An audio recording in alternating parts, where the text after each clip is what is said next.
Today, I'm going to lay down the analytical foundation for everything competitive intelligence.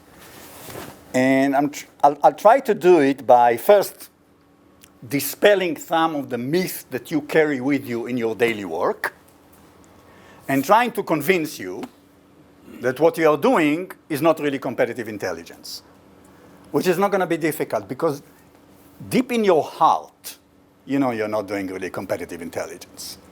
You're doing a lot of things: research, information gathering, data.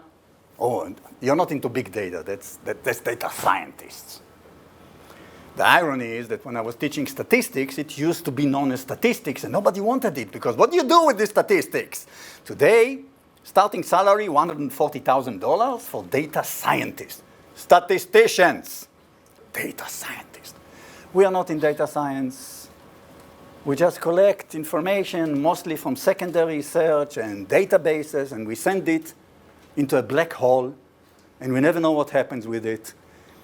And we realize this is not what we are supposed to do, but that's what we are told to do. So today, I'm going to start by depressing you completely about what you do daily.